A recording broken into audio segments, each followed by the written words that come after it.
Hello and welcome to today's event. I'm Isabella Hobu and I'm your host for today. So today's event is another very wonderful event offered by Settling. The title is How to Study Abroad in 2024. We're really excited to offer events like these because this is something that we've been doing for a while. If you've been following us, we offer events about topics to migration, and it's like so today's event is very different.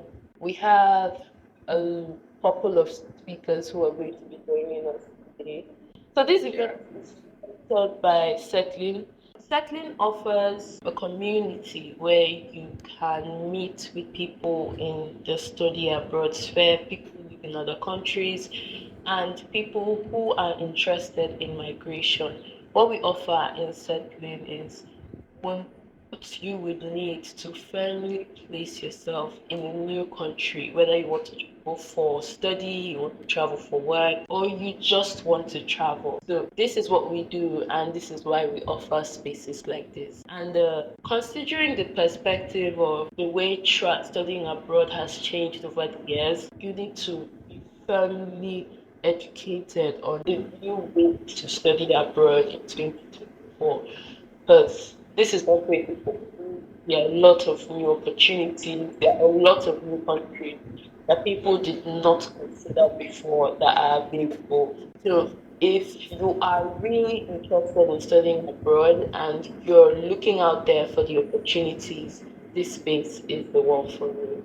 So, we are having two speakers with us today. We have Mike and we have Matab. They are a little bit different on the perspectives they're going to be sharing, but at the end of the day, all of this is information that you would need to get started in the study abroad journey. So we're going to be giving our speakers the opportunities to introduce themselves and their goals and expectations for this event. So I'm going to be starting with Matab. So Matab, would Yeah. love to hear from you. Tell us a little bit about yourself. Tell us about your experiences and tell us about your expectations for today's event. Yeah. So thank you. Hi everyone. Thank you, Isabella, for letting me introduce myself. This is Mahatab, and I'm the recruitment manager working for Atlas Study Consultants. And so far, my experience, I have been working with the international students proceeding for their higher studies abroad, and there are many countries that I have worked for the international students in terms of processing their visa and application toward those universities. So in terms of applying to those universities, there are many countries that I can consider. So first of all, I started my journey working for the students in Europe. In European Union, we all know that there are a bunch of Schengen countries like Germany, Sweden, um, Australia, Poland, Latvia. So among those countries, there are many affordable issues an international student can consider. So in terms of their affordability, there are a bunch of countries where student can avail their higher studies within a very small budget. But there are also many other countries where students have to budget a bit higher in terms of getting their higher degrees from those countries. So far, according to my observation and experience with the students, I thought there are some countries outside European Union students can also get their higher studies in terms of quality education as well as an affordable budget. So uh, I want to share some name of those countries like Australia, New Zealand, USA. Those countries that I have been working for 1.5 years, and so far my experience, there are a very high visa ratio for the international students. Though those countries are from first world country, but I definitely say that in terms of getting quality education at an affordable budget, you might consider Australia and New Zealand, because there are some courses which tuition fees are quite lower than other desired courses.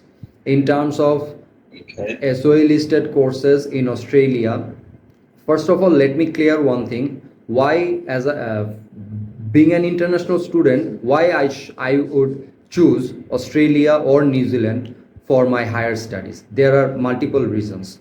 Let me share those reasons one by one. First of all, the education that an international student would get from Australia or New Zealand, it would be top notch, from the very first ratio, 1%, 2%, and 3%. So those percentage is very high for their higher studies, and the degrees that students can get from those countries, the universities ranking are very high, top notch ranking, and it's globally recognized.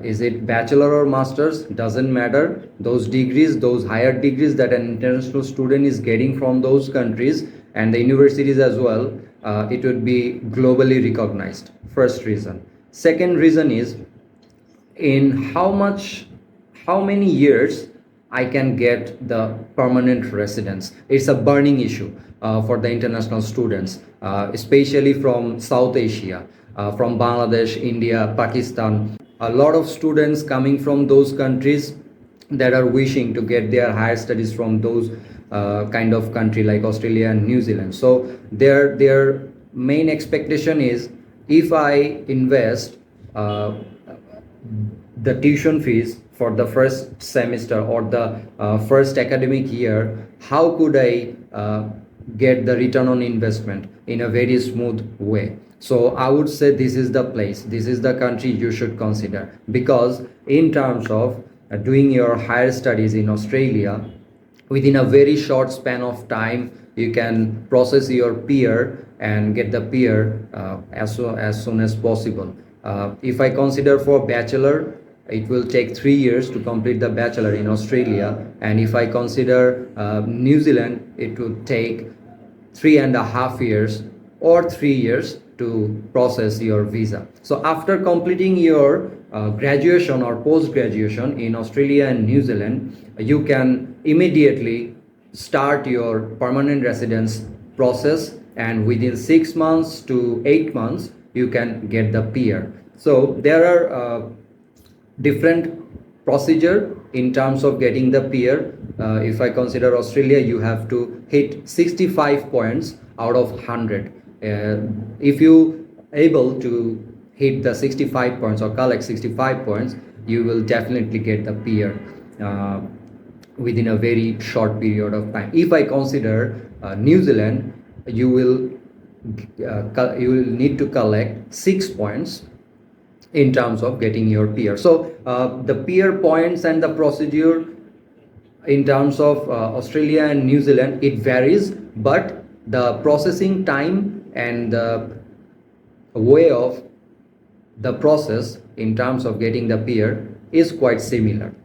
And we all know that this is the neighboring country, Australia and New Zealand. So there are a lot of things which you can get similar to those countries.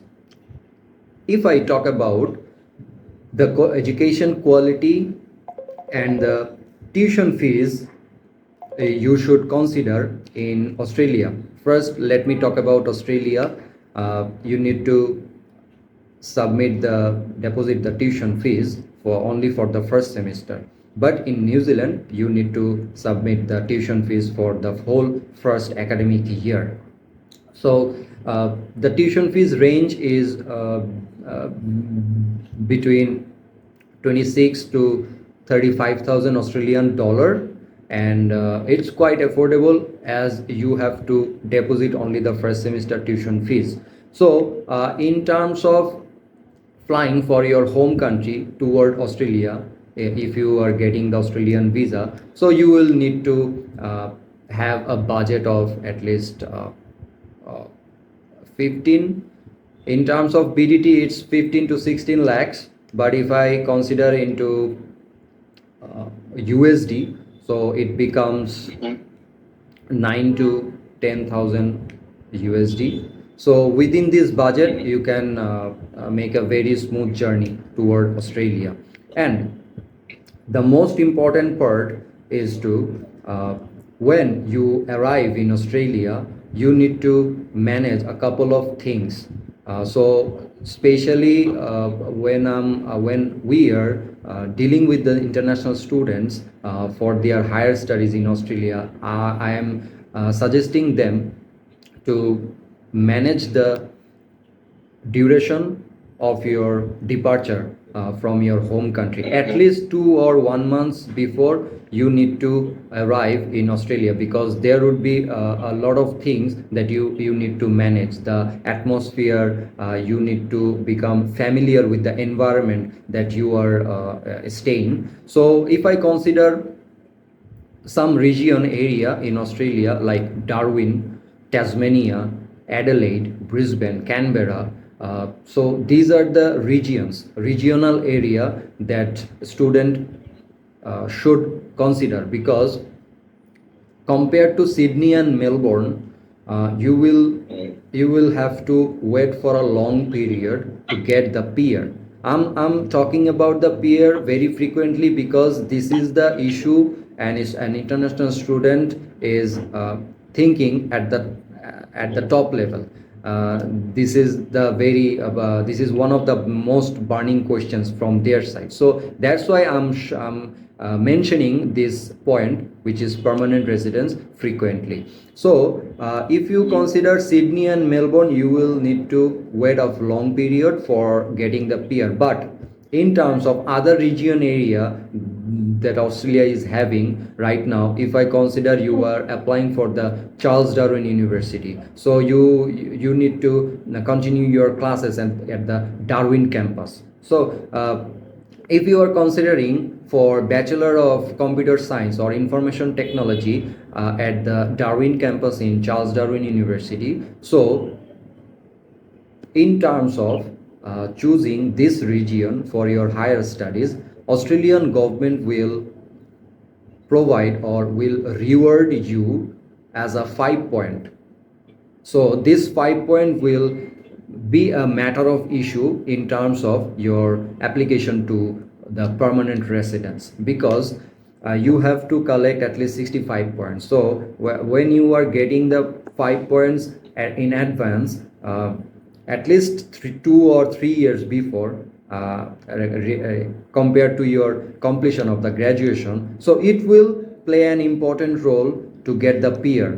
So for the regional benefit, Australia is giving you 5 points extra in advance. And for the course selection, that we all know that in Australia there are SOE listed courses.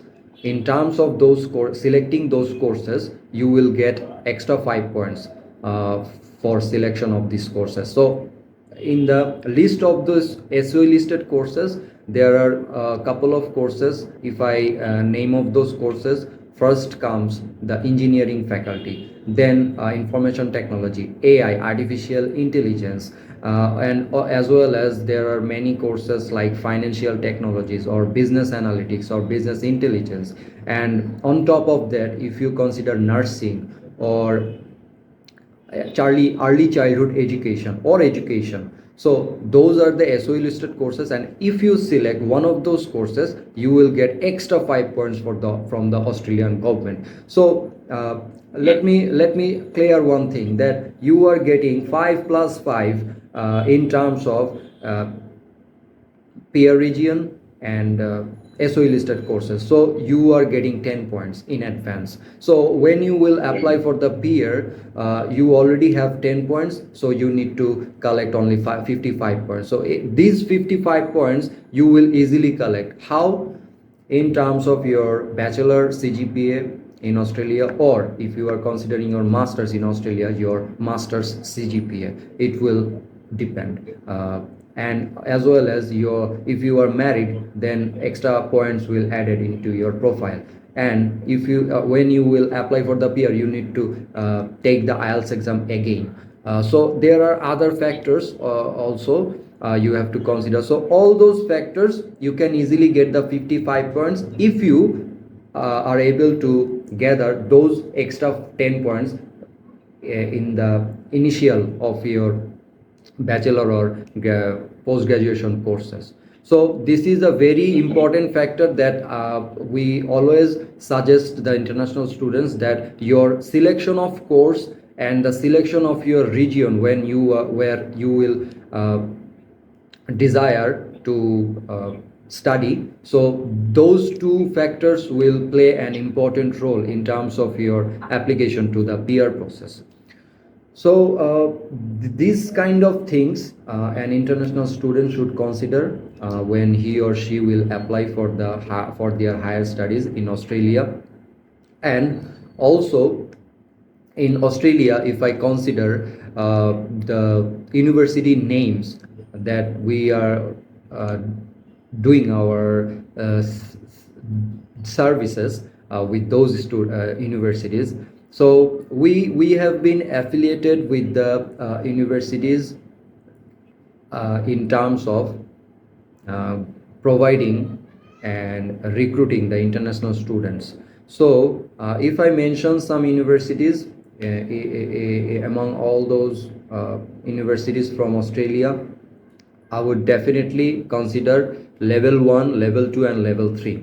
So level 1 universities are, compared to other levels, these are mostly expensive universities, and these all from the group of 8. As we all know that Australian top ranked universities are included in the group of 8. So University of Technology Sydney, UTS, which ranked at number 90. University of Adelaide, it's ranked at number 89 globally. And University of Western Australia, which is situating at the Perth and at the western part of Australia, so it's ranking at number 68. So there are other universities like Monash, RMIT. So those are the universities which are ranking very high and doing their activities for the international students very smooth, in a very smooth way. If I talk about level 2 universities, their tuition fees range is quite moderate, and students can easily afford those tuition fees in terms of their higher studies. So if I mention some names: Wollongong University of Australia, Charles Darwin University, University of Western Sydney, James Cook University, University of Flinders University. So there are couple of universities that students can easily get their offer letter, which is conditional offer letter, and step by step they can proceed.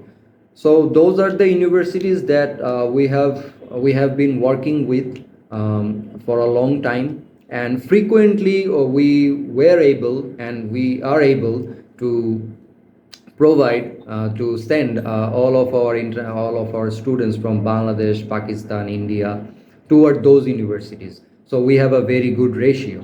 And lastly, if I talk about Australian higher studies, I would mention that the students should consider the earlier things that I have mentioned, and obviously the full application process to visa application, it will take at least 3 to 3.5 months to get their desired visa for Australia. So if you are considering for July intake, let's say it's already gone, we only have one month left for the following intake. But if I consider this intake specifically, students have already opened their file at least 4 months before with us. So it will take 3 to 4 months to complete their full process toward Australia. So definitely we generally suggest the students, at least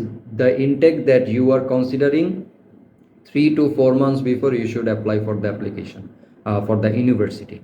So there are couple of steps in terms of their application process. So if I consider, first of all, you will get the you will need to apply for the university, your desired university, and it will take 3 to 4 weeks, 1 month to get the conditional offer letter. And in the offer letter you will find some conditions that you need to fulfill.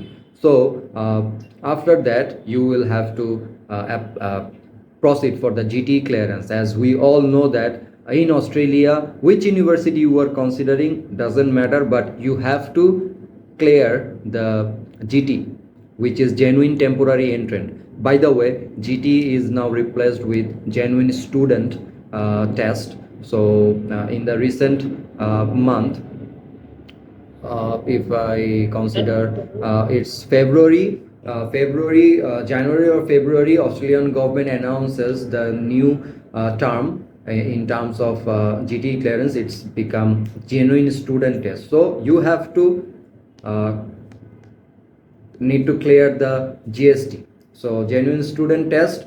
When you get the offer letter, when you get the clearance from the university, which is GS clearance, you will be able to get the payment request, which is tuition fees payment. So after depositing your tuition fees along with the health insurance, you will be able to get the confirmation of enrollment, COE. It's you can compare it with the I-20 in terms of USA interview, USA embassy. So as USA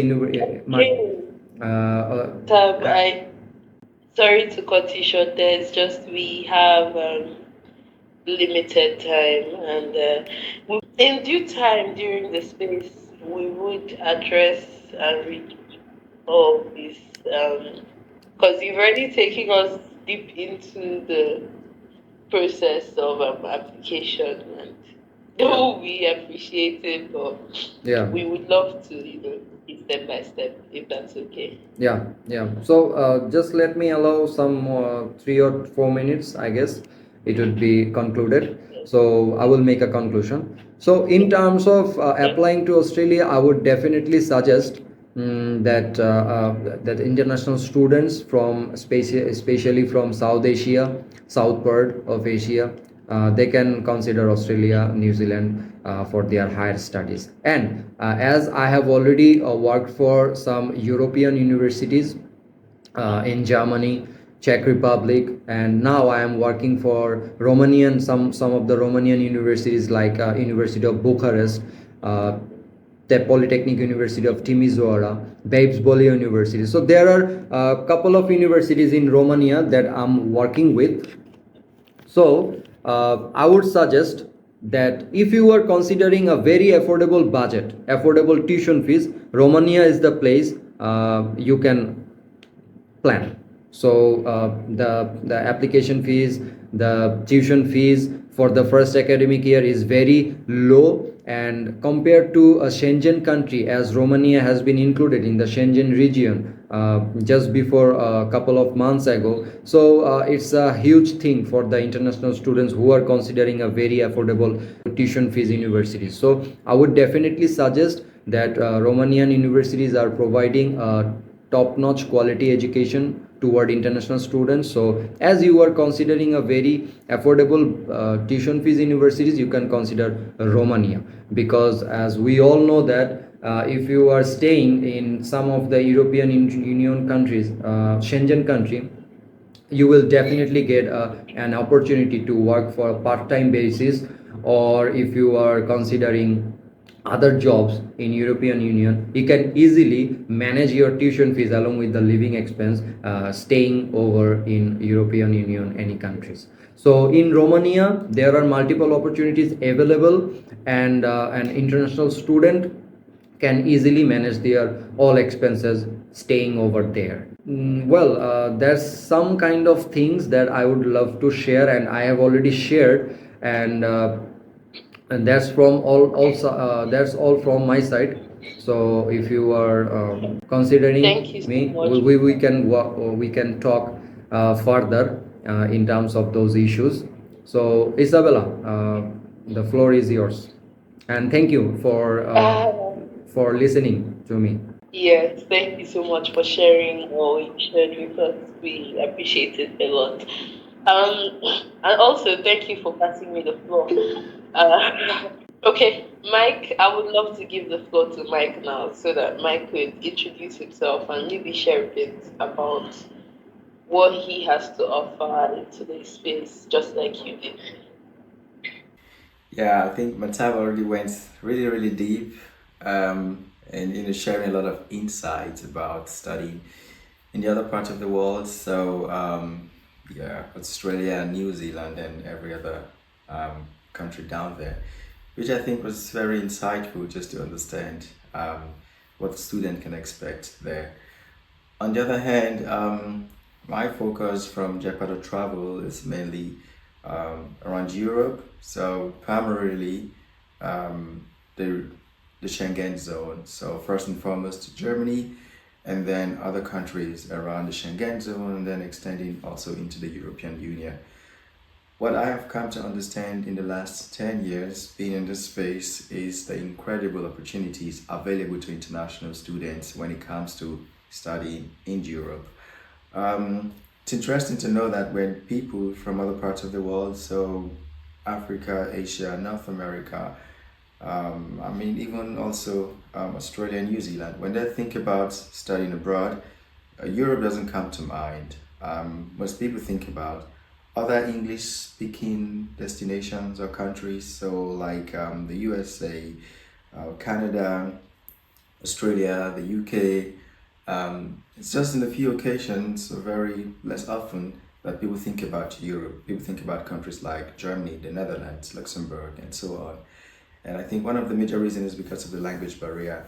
In any case, more and more we keep making the awareness that, hey, there are incredible opportunities for you to study and work in Europe. And language is actually not a barrier. Of course, for some courses, you need the language, there's the language requirements, but if you want to study an international course or program, the language is usually not a barrier. And it would also interest you to know that people speak English also in Europe, in Germany, and maybe not so much in France, but in many other parts of Europe. But all in all, you can actually survive. And so I'm excited about this space, and I would like to also talk about some specific points that people need to think about when they want to study in Germany, for example, or in other parts of Europe. Okay, Mike, I would love to give you the opportunity to speak on this now, if that's possible, so that For sure. Yeah. I think the first and foremost thing always is where are you coming from and where do you want to go to? And what do you want to study at what level? Bachelor's degree, master's, or you want to go for a PhD? If we're taking it from the top down, so you want to go for a PhD degree or PhD qualification, let me put it that way. What's important to know is that in most part of Europe, it's actually a job offer for you. So they're advertised as job offers. So meaning you get paid for undergoing your PhD qualification, so to speak. Um, in Germany and many other European countries, that's how it works. So you're literally applying for an open position. Of course, there are also the options where you go for a paid PhD study program, but frankly speaking, I don't understand why someone would do that because actually it's a lot of work doing a PhD. In most cases, your bachelor's and master's degree qualifications from your home country or wherever are what you need to qualify for it. Now, the specific details will depend on your discipline. So if you have questions about that, for sure, you can just get in touch with us or leave a comment. On the other hand, on the next level is then for the master study program. The basic requirement is that you already have a bachelor's degree and preferably in a similar field of study. There are cases whereby you have a bachelor's degree in a different discipline, and for your master's, you want to do it in another discipline. This is also possible, but most times you need to have job experience for at least 2 years to see that, okay, hey, although you have a bachelor's degree in a different field, but you've been working in this new in a new field of interest where you want to do your master's degree. then sometimes the job experience would qualify you. But if not, in countries like Germany, Austria, Switzerland, and a couple others, Italy, and so on, they are very specific that your bachelor's degree must correlate with your master's degree. If they do not, then you most likely won't qualify. So that means if you have a bachelor's degree in biochemistry, molecular biology, or something like that, then your master's degree would also be like in a similar field of study. These are always mentioned in the study requirements. So for the master's degree, what you have to keep in mind is the basic qualification, which is a bachelor's degree in a similar field of study, or if it's different, then you have at least 2 years work experience to complement that. Now it gets really tricky when you want to study at the bachelor's level. Different countries in Europe, they have like different requirements. Countries like Germany, Austria, Switzerland, and to some extent Italy, they're a bit more strict with regards to the requirement, in the sense that in Germany, for example, the bachelor's degree is done for 3 years, whereas in other parts of the world, the bachelor's degree goes up to 4 years.